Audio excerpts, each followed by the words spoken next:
जय श्री राम। सुनु सुरेश उपदेशु हमारा, राम ही सेवक परम पियारा।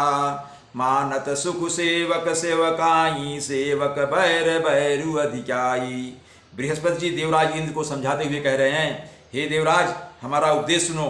श्री राम जी को अपना सेवक परम प्रिय हैं। वे अपने सेवक की सेवा से सुख मानते हैं और सेवक के साथ वैर करने से बड़ा भारी वैर मानते हैं। यद्यपि सम नहीं राग न रोसु, गहाई न पाप पूर्ण गुण दोषु। कर्म प्रधान विश्व करी राखा, जो जस करे सो तस फल चाखा। आगे कह रहे हैं, यद्यपि वे सम हैं, उनमें न राग है न रोष है, न वे किसी का पाप पुण्य और गुण दोष ही ग्रहण करते हैं। उन्होंने विश्व में कर्म को ही प्रधान कर रखा है। जो जैसा करता है वह वैसा ही फल भोगता है। तदपि करहि सम विषम विहारा, भगत अभगत हृदय अनुसारा। अगुण अलेप यमान एक रस, राम सगुण भय भगत प्रेम बस। तथापि वे भक्त और अभक्त के हृदय के अनुसार सम और विषम व्यवहार करते हैं। भक्त को प्रेम से गले लगा लेते हैं और अभक्त को मारकर तार देते हैं, अर्थात उनको मारकर उनको मोक्ष दे देते हैं। गुण रहित निर्लेप मान रहित और सदा एक रस भगवान श्री राम भक्त के प्रेमवश ही सगुण हुए हैं। राम सदा सेवक रुचि राखी, वेद पुराण साधु सुर साखी। असिय जानि तजौ कुटिलाई, करहु भरत पद प्रीति सुहाई। आगे कहते हैं, बृहस्पति जी कह रहे हैं समझाते हुए इंद्र को, श्री राम जी सदा अपने सेवकों अर्थात भक्तों की रुचि रखते आए हैं। वेद पुराण साधु और देवता इसके साक्षी हैं। ऐसा हृदय में जानकर कुटिलता छोड़ दो और भरत जी के चरणों में सुंदर प्रीति करो। राम भगत पर हित निरत, पर दुख दुखी दयाल। भगत शिरोमणि भरत ते, जनि डर पहु सुरसाल। आगे कह रहे हैं, हे देवराज इंद्र, श्री रामचंद्र जी के भक्त सदा दूसरों के हित में लगे रहते हैं। वे दूसरों के दुख से दुखी होते हैं और दयालु होते हैं। फिर भरत जी तो भक्तों के शिरोमणि हैं, उनसे बिल्कुल ना डरो। सत्य संध प्रभु सुरहितकारी, भरत राम यश अनुसारी। स्वार्थ विवश विकल तुम हो, भरत दोष नहीं राउर मोहु।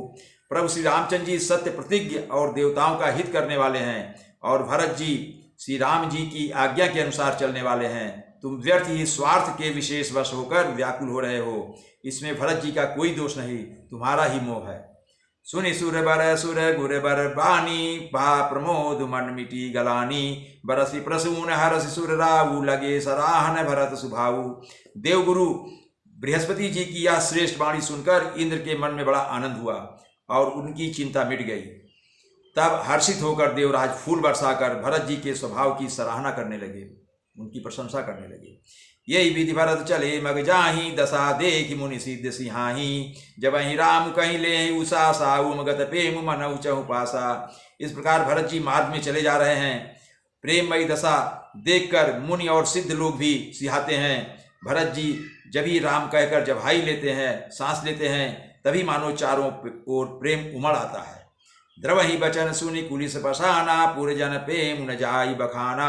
बीच बास कर जमुनहि आए, निरखि नीरुलोचन जल छाए। उनके प्रेम और दीनता से पूर्ण वचनों को सुनकर जब वज्र और पत्थर भी पिघल जाते हैं, अयोध्या वासियों का प्रेम कहते नहीं बनता। बीच में निवास अर्थात मुकाम करके भरत जी यमुना जी के किनारे आए। यमुना जी का जल देखकर उनके नेत्रों में जल भर आया। रघुबर बरन बिलोकी बर, बारी समेत समाज। होत मगन बारिधि बिराज, चढ़े विवेक जहाज। श्री रघुनाथ जी के श्याम रंग का सुंदर जल देखकर, भगवान राम का के शरीर का रंग श्याम है और यमुना जी के जल का विराम श्याम है। तो श्री रघुनाथ जी के श्याम रंग का सुंदर जल देखकर सारे समाज सहित भरत जी प्रेम विह्वल होकर श्री राम जी के विरह रूपी समुद्र में डूबते डूबते विवेक रूपी जहाज पर चढ़ गए। अर्थात यमुना जी का श्याम वर्ण जल देखकर सब लोग श्याम वर्ण भगवान के प्रेम में विह्वल हो गए और उन्हें न पाकर विरह व्यथा से पीड़ित हो गए। तब भरत जी को यह ध्यान आया कि जल्दी चढ़कर उनके साक्षात दर्शन करेंगे। इस विवेक से वे फिर उत्साहित हो गए। जय श्री राम।